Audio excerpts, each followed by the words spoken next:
Le client idéal, c'est un sujet dont on parle tout le temps. On entend qu'il faut le définir, le connaître, s'adresser à lui. Mais dans la réalité, il y a énormément d'entrepreneurs qui restent flous là-dessus. Et surtout, il y a une vraie peur derrière. C'est la peur de se dire, si je me concentre sur un type de client, je vais forcément en perdre d'autres. Et c'est là que beaucoup se trompent. Parce que le vrai problème, ce n'est pas de parler à trop peu de monde. Le vrai problème, c'est que quand vous parlez à tout le monde, personne ne se sent vraiment concerné. Et ça change complètement la manière dont votre communication fonctionne. En fait, le client idéal, c'est souvent mal compris. On pense que c'est un profil marketing, le fameux persona, comme on l'appelle dans le jargon. Vous savez, ce profil un peu théorique qu'on remplit dans un document. Mais en réalité, c'est pas ça. Un client idéal, c'est pas quelqu'un que vous choisissez parce que vous avez envie de travailler avec lui. C'est quelqu'un pour qui votre solution fonctionne vraiment.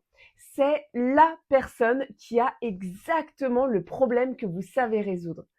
Et surtout, c'est la personne qui est dans une situation où votre manière de travailler est pertinente. Parce que deux personnes peuvent avoir le même problème, mais ne pas avoir besoin de la même approche. Et ça, c'est hyper important de le comprendre. On va prendre un exemple pour que ce soit plus clair. Imaginez que vous êtes coach sportif. Vous pouvez aider quelqu'un qui veut perdre 5 kilos tranquillement ou quelqu'un qui prépare une compétition.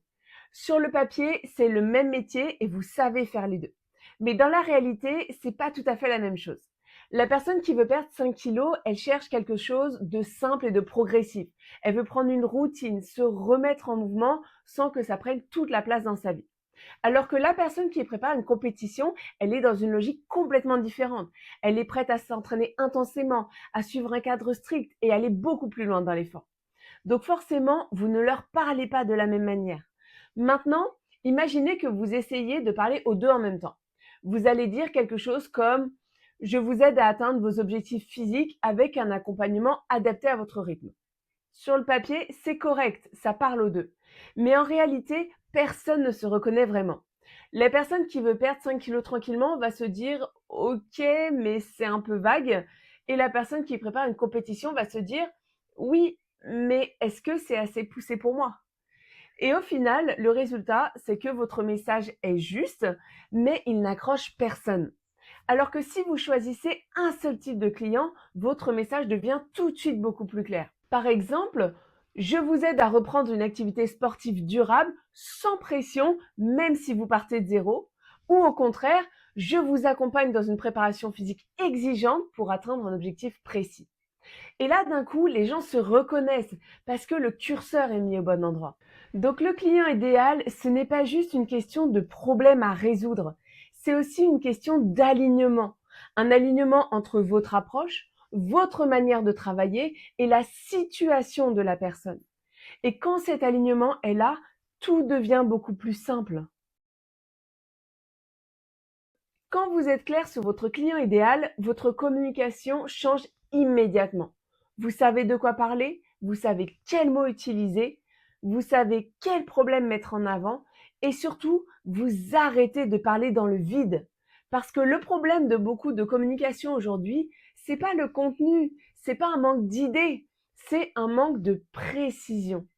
On explique des choses intéressantes, mais personne va se dire OK, ça c'est exactement pour moi, je me reconnais là-dedans. Et le cerveau fonctionne de manière très simple. Donc si ce n'est pas clair, il passe à autre chose. Et ça, c'est hyper important de le comprendre parce que selon à qui vous vous adressez, les mêmes mots ne provoquent pas du tout la même réaction. Et c'est ça l'erreur que je vois partout, c'est de vouloir rester le plus large possible. On se dit, mon offre peut aider plein de gens, donc je vais rester ouvert. Mais en réalité, ça produit l'effet inverse. Un message trop large devient flou et un message flou ne marque pas. Il ne crée ni un intérêt fort, ni une mémorisation. Et surtout, il ne crée pas de projection. Les gens comprennent, ils sont pas bêtes, mais ils ne se sentent pas concernés. Et dans ce cas-là, ils passent à autre chose, tout simplement. Et il faut comprendre une chose importante, c'est que une communication efficace ne parle pas à tout le monde. Elle est faite pour que certaines personnes se reconnaissent immédiatement et que d'autres se disent clairement, OK, c'est pas pour moi. Et ça, c'est une bonne chose, parce que sinon, vous attirez aussi des personnes qui ne sont pas faites pour vous. Et c'est souvent comme ça qu'on se retrouve avec des clients compliqués, des projets mal alignés ou des collaborations qui peuvent être frustrantes.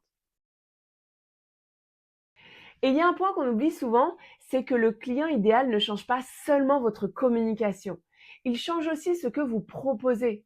Parce que quand vous êtes clair sur la personne que vous voulez aider, vous pouvez adapter votre offre beaucoup plus précisément. Que ce soit le niveau du problème, la manière de l'accompagner, le type de résultat que vous proposez, et même la façon dont vous structurez votre solution. Et c'est souvent là que les choses deviennent vraiment pertinentes, parce que votre offre n'est plus générale, mais elle devient réellement adaptée.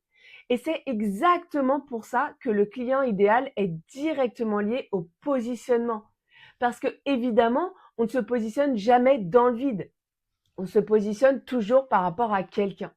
Et selon le type de client que vous ciblez, vous ne dites pas la même chose. Vous ne mettez pas en avant les mêmes choses et vous n'avez pas la même approche. Donc, votre positionnement change. C'est pour ça que le client idéal, ce n'est pas un détail marketing. C'est vraiment un point de départ stratégique. Donc, si on résume simplement, un client idéal, ce n'est pas un profil théorique. C'est quelqu'un pour qui votre solution fonctionne vraiment. Et plus vous êtes clair sur cette personne, plus votre communication devient précise, compréhensible et efficace. Mais surtout, votre business devient plus cohérent. Parce que le vrai enjeu, c'est pas d'être vu par tout le monde, mais c'est d'être reconnu par les bonnes personnes. Et si vous ne choisissez pas à qui vous vous adressez, votre message restera flou, votre offre restera générale et vous devrez toujours compenser par plus d'efforts. Si ce sujet vous parle, il faut comprendre que le client idéal n'est qu'une partie d'un ensemble plus large qu'on appelle l'identité de marque. C'est exactement ce que je vous explique dans ma formation gratuite où je vous explique comment poser les bases d'une identité de marque claire pour structurer votre communication et attirer enfin des clients qualifiés. Vous trouverez le lien sous la vidéo et si ces sujets vous intéressent, vous pouvez aussi vous abonner à ma chaîne. Je publie régulièrement des vidéos pour aider les entrepreneurs à structurer leur communication. Alors je vous dis à très vite dans la prochaine vidéo.